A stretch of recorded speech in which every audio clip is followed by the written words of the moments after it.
The smell of books, both old and new, lingers in the air. Stories trapped in books stacked on shelves so tall, waiting to be picked up by eager minds and nimble hands. I enjoy meandering through the maze of shelves in bookstores. The older the bookstore, the more chances of finding some hidden treasures. Back in the city of Chennai, after a few good years, I was excited when my friend promised to take me to a special bookstore. I have read many articles about this 41-year-old store and its sprightly keeper. Just one thought persisted in my mind. How did I miss out this store during the years I have lived in the city? I'm delighted by what I find. A tiny store tucked behind a majestic tree near the parking lot of the Taj Connemara Hotel. Outside sits a sari-clad woman of princely yet endearing stature, Nalini Chatur, the keeper of the biggest little bookstore in Madras, Giggles. Her commanding voice breaks my reverie of excitement and cuts into the story of Giggles. It started in 1974, and the reason why I called it Giggles was I was working in a large bookstore, and I tried to make them do, sort of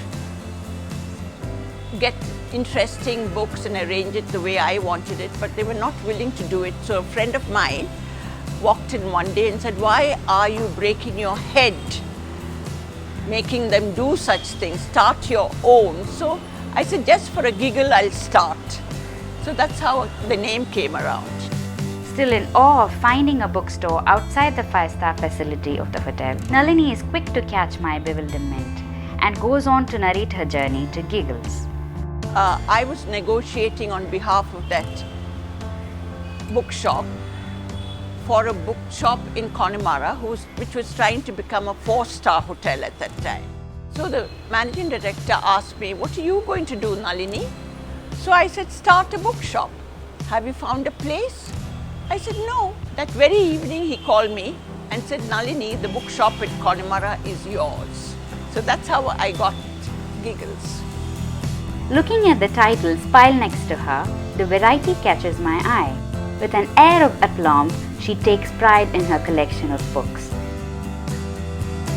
I don't conform to an ordinary 5-star hotel bookshop. Some people come, 5-star hotel bookshop? Why is it like this? I said, "Excuse me, sir, the hotel is 5-star, but this is 7-star. For the selection, I turn around to look through the doorway into the labyrinth of books, wondering how to squeeze in there. Nalini quickly sends in her assistant with some instructions. I couldn't hide my surprise when Samson emerges almost instantly with a book of my choice. With a simper, Nalini explains the method to the madness inside. I always wanted an interesting selection. I didn't want the best, just the bestsellers or the common sort of thing. I wanted to introduce people to good reading and new books. I was born into books. Every day since the age of 3, my father used to bring home a book for me. So I couldn't resist reading. And like that, I have a knack for choosing books. Because of my loyal customers, I've survived all these years. I make it a point, even if the book is just 5 rupees, I get the book for the customer. Yes, and books published in India are more difficult to get than books published abroad.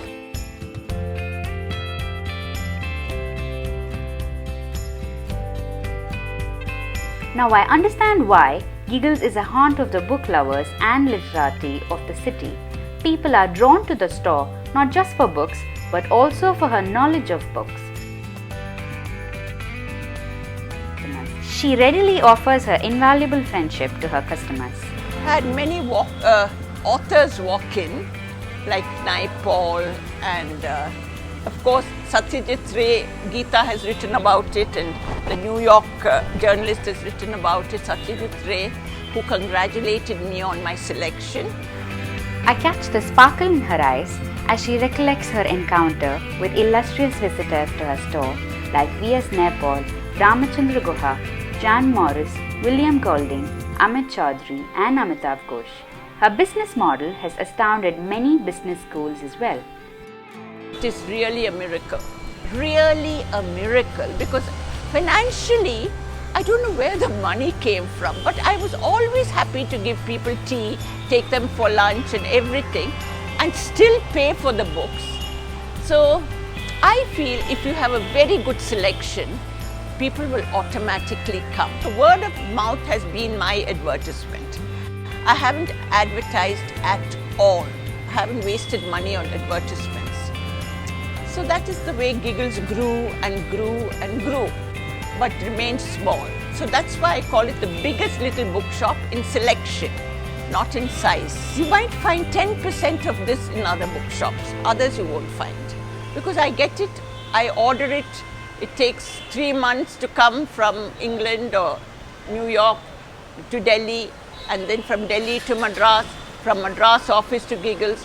As I browse through my prize picks of the day, Nalini hands me a copy of The Hen Who Dreamed She Could Fly. Take it, she says, you will love it. As if by enchantment, I willfully surrender to her choice. How often do we come across a bookseller who knows better than ourselves what we are looking for?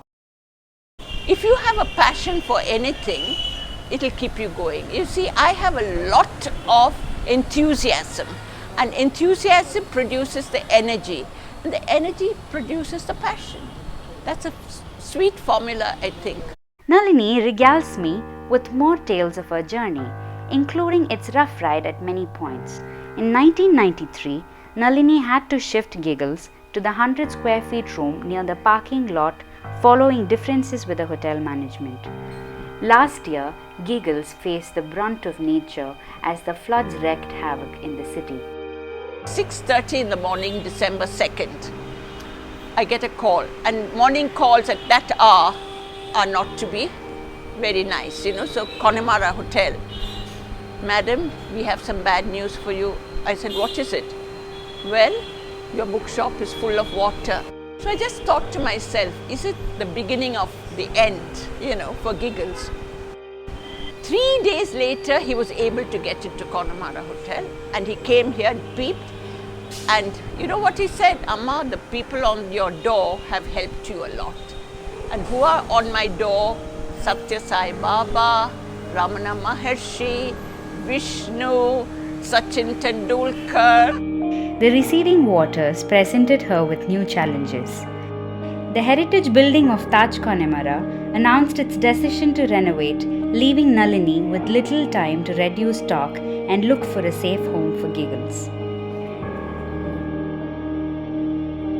The evening sets in. Gleefully holding my buys, I step out bidding adieu to Nalini.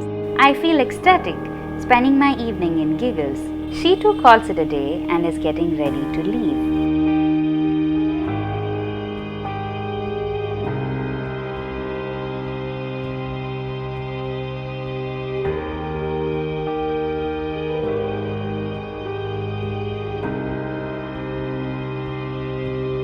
I turn around for another glimpse of the store. A sudden grimness grips me, and I wonder if Giggles would be around on my next visit. I want to see Nalini stay in the frame next to her biggest little store. People who have known Nalini over the years will share the same sentiment. Over 4 decades, Giggles has been feeding the book-thirsty crowd of the city. Time has now come for its patrons and book lovers to keep its journey going. I just continue doing what I like to do. There's always a future, and a better future.